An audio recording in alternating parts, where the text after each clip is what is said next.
બધા એકત્ર થયા છીએ અને ગુરુનો આપણો જો મતલબ જો સમજવા જઈએ ને તો અંધકારથી પ્રકાશ તરફ ગતિ કરાવે અને જીવન બે ગતિથી ચાલે. જીવન બે વિદ્યાઓથી ચાલે. એક ભૌતિક વિદ્યા જે શરીર સંસાર ચક્ર ચલાવવા માટે આપણે જેને મહેનત કરીએ જેને ભૌતિક વિદ્યા, અને સારું જીવન ચલાવવા માટે નર્મોથી નારાયણની જે ગતિ કરાવે ને અધ્યાત્મ વિદ્યા કહીએ છીએ.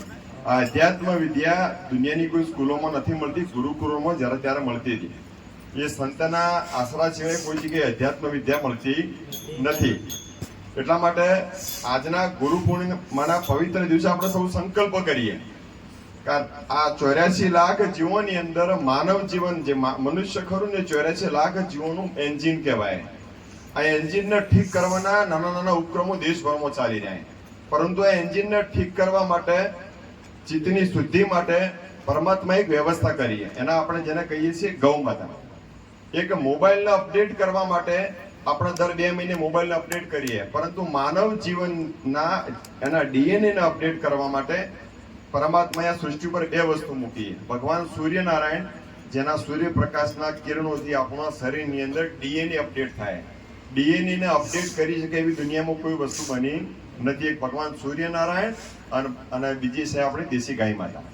તો આજના પવિત્ર દિવસે જેના પણ પરિવારમાં ગાય ન હોય, ગાય બાંધવા માટે ઘરે ઘરે જવું પડે છે, પ્રચારો કરવા પડે, તો શા માટે?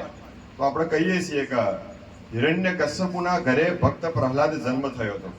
તો ભક્ત પ્રહલાદ જન્મ થયો તો એના મૂળની અંદર એના માતા ઋષિવનમાં ગયા હતા, અને ઋષિવનમાં ગયા ત્યારે ગાયના દૂધનું સેવન કર્યું હતું. તો રાક્ષસના ઘેર ભક્ત પ્રહલાદ જન્મતો હોય તો એની મોટામાં મોટી કૃપા ગાય.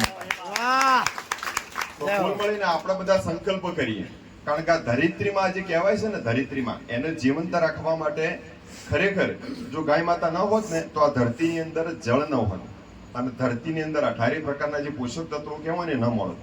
100 કિલોનો માણસને જ્યારે અગ્નિ સંસ્કાર કરીએ છીએ ને ત્યારે એની 20 ગ્રામ માટી થઈ જાય છે. ખાલી 20 ગ્રામ માટી.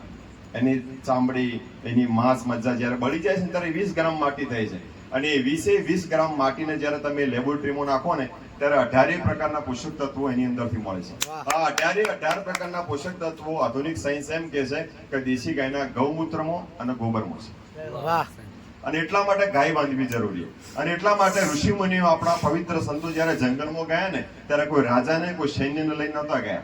જ્યારે જંગલમાં ગયા ને ત્યારે આપણા સંતો ગાય માતાને લઈને ગયા છે. કારણ કે ગાય વગર ગતિ નહીં અને વેદ વગર મતિ નહીં. એટલા માટે દરેક પરિવારમાં સારા નાગરિકો બને, રાષ્ટ્ર માટે, સમાજ માટે જીવનારા થોડો સમય આપે. દિવસમાં 1 કલાક, અઠવાડિયામાં 1 કલાક આપે. સાધુઓના સાનિધ્યમાં ચિંતન કરીએ. અને ચિંતન માત્ર બોલવા પૂરતું નહીં, પણ આચાર વિચારની અંદર આવે. શ્રેષ્ઠ આચાર વિચાર વાળા યુવાનો જ્યારે સમાજની અંદર જ્યારે દેખાવા માંડે છે ત્યારે સમાજની એક વ્યવસ્થા સારી બનવા માંડે. અને એટલા માટે આ જવાબદારી વિશ્વના કોઈ દેશ માટે નથી, પરંતુ ભારત માટે છે. અને ભારત એ આખા વિશ્વ ફલક ઉપર ગુરુત્વ બિંદુ ઉપર છે. અને સમગ્ર વિશ્વની સમસ્યાઓનું જો નિરાકરણ કરવું છે ને તો આજે જુનાગઢની ચોટીઓમાં બેઠેલા આપણા સાધુ સંતો જોડે છે એનું નિરાકરણ. અને દુનિયાના જેને સ્ટીવ જોબ્સ કહીએ છીએ, જેના આપણા મોબાઈલ વાપર છે એપલના, જેના સારા સારા વિશ્વના ઉદ્યોગપતિઓ આજે જુનાગઢના તળેટીમાં આવી અને પોતાનું ભૌતિક મૂકી દેશે, ભૌતિક જીવન આખું મૂકી દેશે કે નહીં, અહીંયા અમારું બધું પૂરું થઈ જાય છે. અને એટલા માટે ભારતને સમજવું છે ને તો ભર્તુહરીના 3 શતકો છે. નીતિ શતક, વૈરાગ્ય શતક અને શૃંગાર શતક. આ 3 શતકો.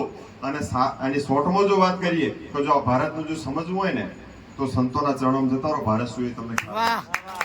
અને એટલા માટે આપણી ગાયને બચાવવી પડશે, આ પ્રકૃતિને બચાવવી પડશે. કારણ કે જે ધરતીમાં એક બાજરીનો દાણો નાખતા જો 2000 દાણા આપતી હોય ને એક ઘઉંનો દાણો નાખતા જો 60 દાણા આપતી હોય ને તો ધરતીમાં આપણને અમૃત તુલ્ય ખોરાક આપી રહીએ. આવનારી પેઢીઓ માટે આપણા અમૃત તુલ્ય ધરતી બચાવવી પડશે. કારણ કે છત્રપતિ શિવાજી મહારાજ, મહારાણા પ્રતાપ કહો, તાત્યા ટોપે કહો, સાધુ સંતો કહો, આવા મહાપુરુષોનો જન્મ ધરતીમાંથી થાય. જો આ ધરતીમાં ઝેર રેડા ને તો મહાપુરુષોની જે પરંપરા જે તૈયાર થવાની ખરી ને એ સ્ટોપ થશે. કારણ કે મહાપુરુષોનો જન્મ ધરતીમાંથી થાય. અને એવું કહેવાય છે કે 320 દિવસના ગર્ભકાળની અંદર વાદળું વરસાદ છોડે છે. વાદળું વર્ષની 320 દિવસ થાય ને એ પરિપક્વ થાય ત્યારે વરસાદ આવે છે. અને એ જ રીતે વાદળું પરિપક્વ કરવા માટે ધરતી પર એવા યજ્ઞ કરવા પડે છે, એવા વૃક્ષો લગાવવા પડે છે, એવા ત્યાગપૂર્ણ કામો કરવા પડે છે, ત્યારે વાદળું એ પરિપક્વ થાય છે. અને એટલા માટે આવા અવતારી પુરુષોના જન્મ કરવા માટે આપણે જે બધા કામ કરી રહ્યા છો ને, અવતારી પુરુષોના જન્મ કરવા માટે ઘર આગળની સફાઈ કરી રહ્યા છીએ. રામ દિવાળીના દિવસે આવે, પરંતુ ઘરનું આંગણું સાફ કરવું પડે. એમાં આધ્યાત્મિક કાર્યની સંતોના ચરણ અમૃત વચનોથી જો આપણું જીવન તરી જશે, આપણા પરિવારોની અંદર જો ભગત, એટલા માટે સંતોએ કીધું છે કે જનીની જણ તો ભગત જણ, કા દાતા જણ, કા સુરવીર. એટલે સુરવીરને છેલ્લે રાખ્યા, વેપારી લાઈને ઉદ્યોગ જગતના વ્યક્તિને વચ્ચે રાખ્યો. સૌથી પહેલા ભગતની વાત કરી. આ વાત સમજવા જેવી, કારણ કે ભગત એ મન, વચન, કર્મથી સમાજનું પરિવર્તન કરે. અને એટલા માટે આવા દરેક પરિવારોની અંદર આવા ભક્ત પ્રહલાદો જન્મ, આવા શૌર્યવંતા યુવાનો જન્મ. અને હું જે કાર્ય કરું છું એ કાર્યમાંથી મારા સમાજને, મારા ગામને, મારા રાષ્ટ્રને શું ઉપયોગ થઈ શકે. મારા એક વચનથી, મારા એક વર્તનથી આ રાષ્ટ્રને નુકસાન તો નહીં થઈ રહ્યું ક્યાંક, મારા એક વચનથી ક્યાંક સમાજના બે ભાગ તો નહીં થઈ રહ્યા. આ દરેક પ્રત્યેક વ્યક્તિ આપણે વિચારવું પડશે. ત્યારે સાચા અર્થમાં ભારત માતાની જય આવનારા સમયની અંદર થશે. અને ભારત માતાની જય માત્ર આપણે નહીં, પણ ભારત માતાની જય સાચા અર્થમાં ક્યારે સાર્થક થશે?